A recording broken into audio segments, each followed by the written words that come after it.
Les ruines circulaires. Jorge Luis Borges.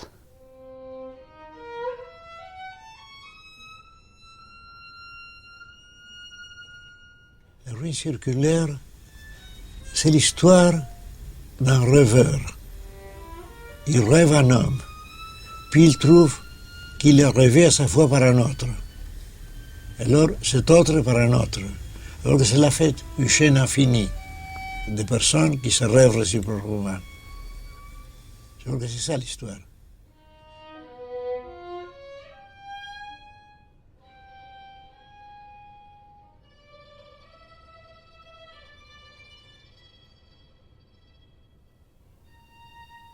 Nul ne le vit débarquer dans la nuit unanime. Nul ne vit le canot de bambou s'enfoncer dans la fange sacrée. Mais quelques jours plus tard, nul n'ignorait que l'homme taciturne venait du sud et qu'il avait pour patrie un des villages infinis qui sont en amont, sur le flanc violent de la montagne, où la langue zendé n'est pas contaminée par le grec et où la lèpre est rare. Ce qu'il y a de certain, c'est que l'homme gris baisa la fange, monta sur la rive sans écarter, probablement sans sentir, les roseaux qui lui lacéraient la peau et se traîna, étourdi et ensanglanté, jusqu'à l'enceinte circulaire surmontée d'un tigre ou d'un cheval de pierre, autrefois couleur de feu et maintenant couleur de cendre. Cette enceinte est un temple dévoré par les incendies anciens et profané par la forêt paludéenne, dont le dieu ne reçoit pas les honneurs des hommes. L'étranger s'allongea contre le piédestal, le soleil haut l'éveilla. Il constata sans étonnement que ses blessures s'étaient cicatrisées. Il ferma ses yeux pâles et s'endormit, non par faiblesse de la chair, mais par décision de la volonté. Il savait que ce temple était le lieu requis pour son invincible dessein. Il savait que les arbres incessants n'avaient pas réussi à étrangler en aval les ruines d'un autre temple propice, aux dieux incendiés et morts également. Il savait que son devoir immédiat était de dormir. Vers minuit, il fut réveillé par le cri inconsolable d'un oiseau. Des traces de pieds nus, des figues et une cruche l'avertirent que les hommes de la région avaient épié respectueusement son sommeil et sollicitaient sa protection ou craignaient sa magie. Il sentit le froid de la peur et chercha dans la muraille dilapidée une niche sépulcrale et se couvrit de feuilles inconnues.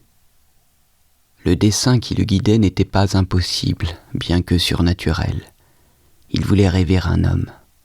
Il voulait le rêver avec une intégrité minutieuse et l'imposer à la réalité.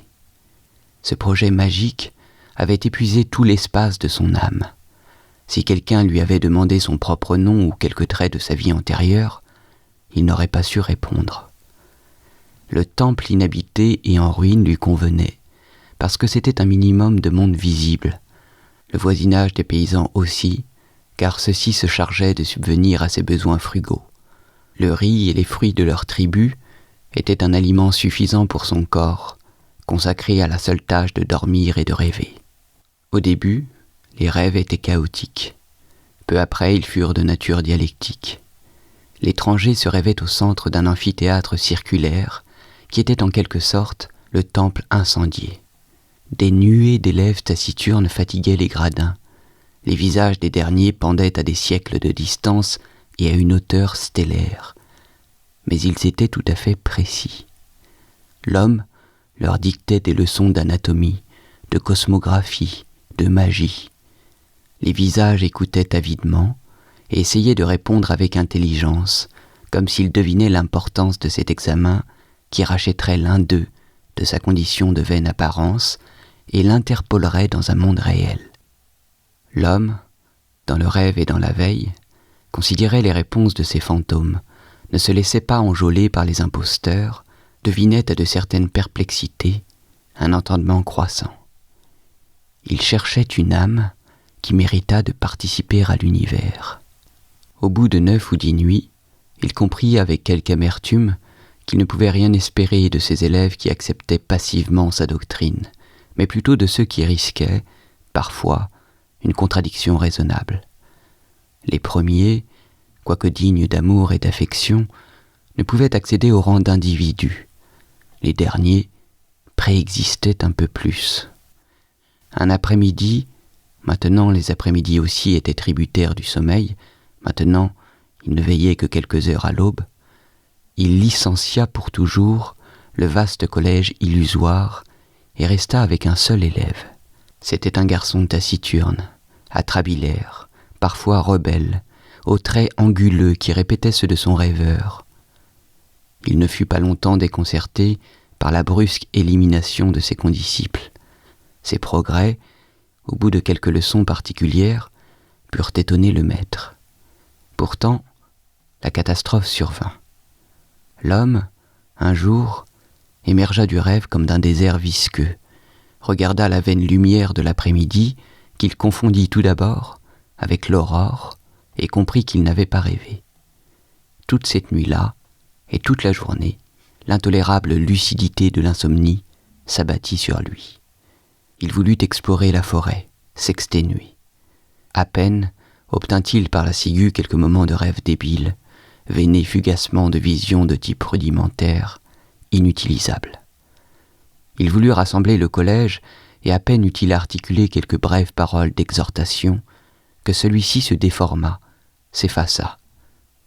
Dans sa veille presque perpétuelle, des larmes de colère brûlaient ses yeux pleins d'âge. Il comprit que l'entreprise de modeler la matière incohérente et vertigineuse dont se composent les rêves est la plus ardue à laquelle puisse s'attaquer un homme, même s'il pénètre toutes les énigmes de l'ordre supérieur et inférieur, bien plus ardue que de tisser une corde de sable ou de monnayer le vent sans face. Il comprit qu'un échec initial était inévitable. Il jura d'oublier l'énorme hallucination qui l'avait égaré au début et chercha une autre méthode de travail. Avant de l'éprouver, il consacra 1 mois à la restauration des forces que le délire avait gaspillées. Il abandonna toute préméditation de rêve et, presque sur le champ, parvint à dormir pendant une raisonnable partie du jour. Les rares fois qu'il rêva durant cette période, il ne fit pas attention aux rêves. Pour reprendre son travail, il attendit que le disque de la lune fût parfait. Puis, l'après-midi, il se purifia dans les eaux du fleuve, adora les dieux planétaires, prononça les syllabes licites d'un nom puissant et s'endormit. Presque immédiatement, il rêva d'un cœur qui battait. Il le rêva actif, chaud, secret, de la grandeur d'un poing fermé, grenat dans la pénombre d'un corps humain, encore sans visage ni sexe. Il le rêva avec un minutieux amour pendant 14 nuits lucides. Chaque nuit, il le percevait avec une plus grande évidence. Il ne le touchait pas, il se bornait à l'attester, à l'observer, parfois à le corriger du regard. Il le percevait, le vivait du fond de multiples distances et sous de nombreux angles. La 14e nuit, il frôla de l'index l'artère pulmonaire et puis tout le cœur, du dehors et du dedans. L'examen le satisfit. Délibérément, il ne rêva pas pendant une nuit. Puis, il reprit le cœur, invoqua le nom d'une planète et essaya de voir un autre des organes principaux. Avant 1 an, il en arriva au squelette, aux paupières. Imaginer les cheveux innombrables fut peut-être la tâche la plus difficile. Il rêva un homme entier, un jeune homme, mais celui-ci ne se dressait pas, ni ne parlait, ni ne pouvait ouvrir les yeux. Nuit après nuit, l'homme le rêvait endormi. Dans les cosmogonies gnostiques, les démiurges pétrissent un rouge Adam qui ne parvient pas à se mettre debout. Aussi inhabile et rude et élémentaire que cet Adam de poussière était l'Adam de rêve que les nuits du magicien avaient fabriqué. Un après-midi, l'homme détruisit presque toute son œuvre, mais il se repentit.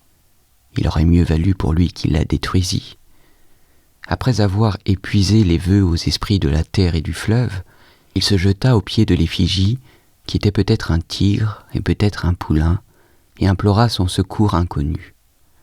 Ce crépuscule-là, il rêva de la statue. Il la rêva vivante, frémissante. Ce n'était pas un atroce bâtard de tigre et de poulain, mais ces deux créatures véhémentes à la fois, et aussi un taureau, une rose, une tempête.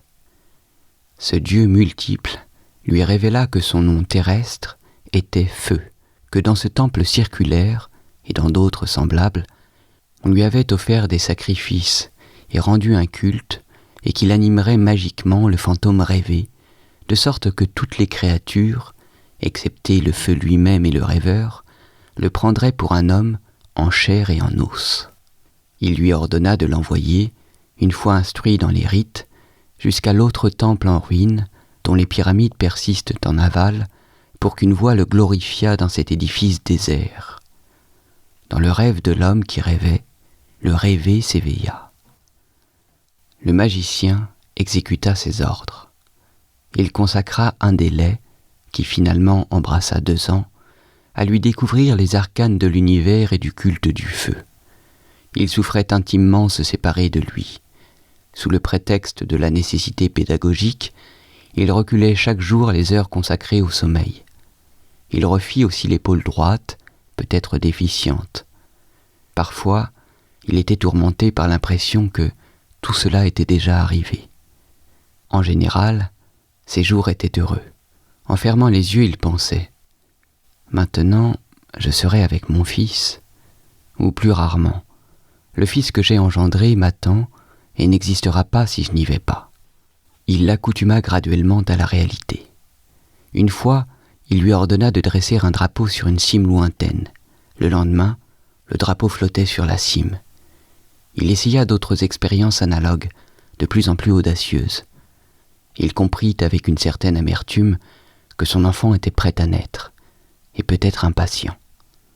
Cette nuit-là, il l'embrassa pour la première fois, et l'envoya dans l'autre temple dont les vestiges blanchoient en aval, à un grand nombre de lieux, de forêts inextricables et de marécages. Auparavant, pour qu'il ne sût jamais qu'il était un fantôme, pour qu'il se crût un homme comme les autres, il lui infusa l'oubli total de ses années d'apprentissage. Sa victoire et sa paix furent ternies par l'ennui. Dans les crépuscules du soir et de l'aube, il se prosternait devant l'image de Pierre, se figurant peut-être que son fils exécutait des rites identiques dans d'autres ruines circulaires en aval. La nuit, il ne rêvait pas, ou rêvait comme le font tous les hommes. Il percevait avec une certaine pâleur les sons et les formes de l'univers. Le fils absent s'alimentait de ces diminutions de son âme. Le dessein de sa vie était comblé. L'homme demeura dans une sorte d'extase. Au bout d'un temps, que certains narrateurs de son histoire préfèrent calculer en années et d'autres en lustres, il fut réveillé à minuit par 2 rameurs. Il ne put voir leur visage, mais ils lui parlèrent d'un magicien dans le temple du Nord, capable de marcher sur le feu et de ne pas se brûler. Le magicien se rappela brusquement les paroles du Dieu. Il se rappela que de toutes les créatures du globe, le feu était la seule qui savait que son fils était un fantôme. Ce souvenir, apaisant tout d'abord, finit par le tourmenter. Il craignit que son fils méditât sur ce privilège anormal et découvrit de quelque façon sa condition de pur simulacre. Ne pas être un homme, être la projection du rêve d'un autre homme, quelle humiliation incomparable, quel vertige. Tout père s'intéresse aux enfants qu'il a procréés, qu'il a permis, dans une pure confusion ou dans le bonheur. Il est naturel que le magicien ait craint pour l'avenir de ce fils, pensé entraille après entraille et trait par trait, en 1001 nuits secrètes. Le terme de ses réflexions fut brusque, mais il fut annoncé par quelques signes. D'abord, après une longue sécheresse, un nuage lointain sur une colline, léger comme un oiseau. Puis, vers le sud, le ciel qui avait la couleur rose de la gencive des léopards. Puis, les grandes fumées qui rouillèrent le métal des nuits. Ensuite, la fuite panique des bêtes. Car ce qui était arrivé il y a bien des siècles se répéta.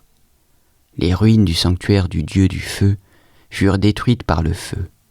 Dans une aube sans oiseaux, le magicien vit fondre sur les murs l'incendie concentrique. Un instant, il pensa se réfugier dans les eaux, mais il comprit aussitôt que la mort venait couronner sa vieillesse et l'absoudre de ses travaux. Il marcha sur les lambeaux de feu. Ceux-ci ne mordirent pas sa chair.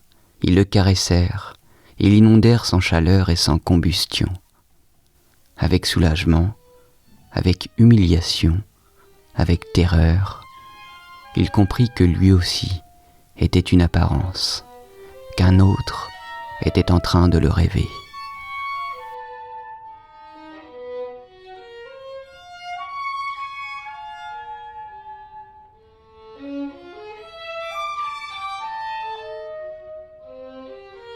Les ruines circulaires. Jorge Luis Borges.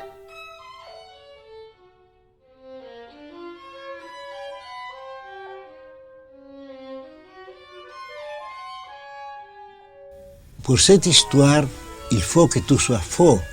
Il faut par exemple un fleuve infini. Donc un fleuve infini ne se trouve pas. Donc on le place dans un Orient plus ou moins imaginaire, non?